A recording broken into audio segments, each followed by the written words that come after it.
She was so cool, one of the most humble people for who she is. Super down to earth. She's amazing, and hopefully we can do that again. Like, she is so impressive. So maybe there is a chance that after you lose and you get devastated, you're like, I don't want to sign back up to ever feel like that again. She does a great job with handling it. Kelce, I think, does a great job of handling it. She's part of the team, and like Taylor's great reputation continues to precede her. Hear what tennis player Frances Tiafoe had to say about meeting her at the Chiefs game last year. We go into the suite. The first person we see in the suite is Taylor, and I'm like, okay, don't try to act like you've been here before. And so, and it's crazy because, you know, like, I'm not even saying I'm a Swiftie, but like, I appreciate greatness so much, and seeing how cool she was, she's got my ultimate respect.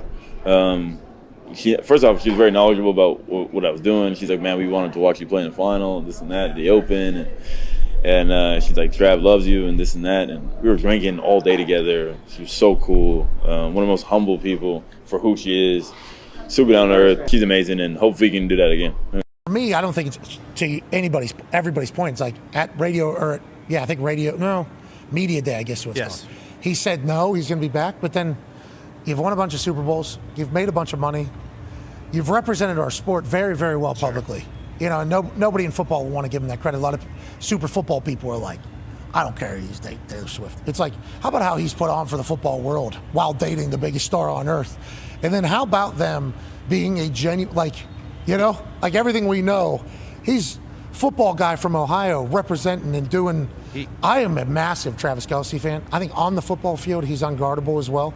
Now, granted, he can be guarded if you put 3 people on him, but then he opens up for everybody else. And then in the big moments, whenever you need something, he's going to show up. It's like, that guy's certified already at this point. So maybe that creeps in if you're having an off season with the biggest star on earth, and you're experiencing like what billionaires experience, because once again, that is his significant other. That is a billionaire for real. And people don't like give credit to people. It's like, she might be the one. Like, she is so impressive. So maybe there is a chance that after you lose and you get devastated, you're like, I don't want to sign back up to ever feel like that again, especially after everything I've accomplished for the offseason. But I don't see it that way, just like I don't see it with Aaron. You know, like, I just don't believe that these football guys don't want to play football.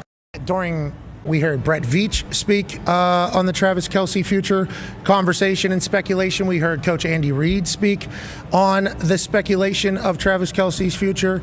And I decided to reach out to sources who know and say, like, hey, are we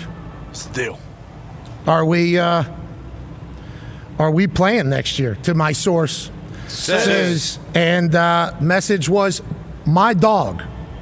Exclamation point, exclamation point, exclamation point. 3.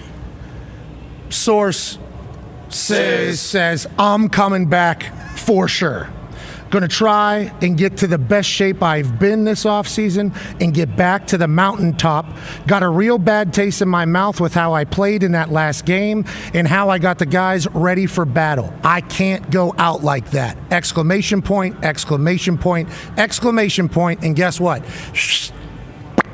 One more exclamation point. Wow. Huge. Okay, so that's the Travis Kelce future conversation. So he's probably coming back. I think you could probably. Yeah, I think you like could say.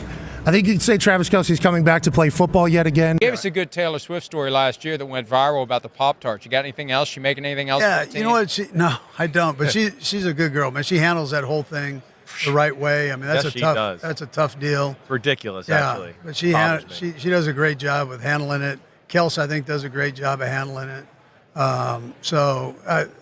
She's part of the team, and like the other girlfriends and wives, they're part of it, and that's all. You know, that's all part of the process there. I should say. So I did, and that's up to Travis. At this point, you get out of town and relax. You know, that's kind of my motto for these guys. They played a lot of games and a lot of, for a consistent amount of seasons here. And so you get to the end of the thing, you've exhausted yourself mentally and physically. Step back and take care of that, then we'll talk. So, but for right now, I think that's what he's doing. And he and I will get together. Now, listen, I had exit meetings with all the guys, so before they left. So we did have a chance to talk, to answer initial question. Jason, when you retired last year, how much did you talk to Travis about the decision? A lot. Is the same thing going to be happening now on his end? For sure. I'm sure we will talk about it. We've already talked about it a little bit, and I'm sure he's going to go through a process of figuring that out. We're very similar people, but we also have different ways of thinking about things. And sometimes I can way overanalyze situations. And my brother has this way of being like, hey, man, you want to play or you don't want to play? Like, he'll say something like that where it's just like, don't worry about all these minor things. And 9 times out of 10, he's right about all of it. So are you choosing this point here to announce what your brother's doing here on the Steam Room? Like I'm saying, I'm way overanalyzing his decision for him. I'm like, all right, well, if you do this, you can do that, and if you do that, you can do this. And I think Trav I think he probably in his heart already knows what he wants to do. That's the reality of it, you know. It's just hard to get. It's hard to get the words out, though, isn't it, Jason? For sure. Yeah. For sure.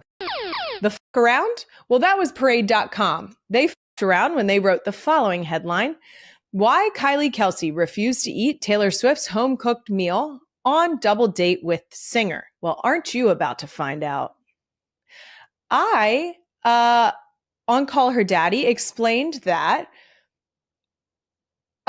we had gone on a double date, but that it was at home. There was a little bit of confusion because that meal at home was like a private dinner. So that was that was done by a outstanding chef. The home cooked meals that I did not get to enjoy were not because I refused to eat them, but because the child in my womb overwhelmed me with hormones that suggested that if I consume anything other than crackers, that it might be seen again.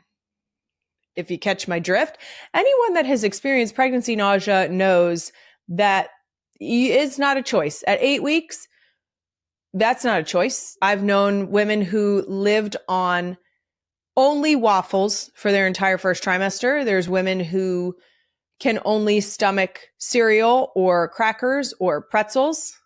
And you know what? Sometimes that's me. I didn't refuse anything. I wouldn't refuse anything, especially if I was without child.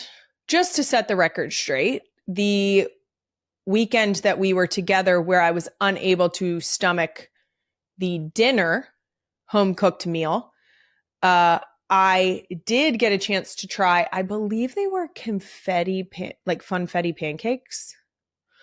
Regardless, they hit. They were so good. Baby liked them. I loved them. They were very, very good.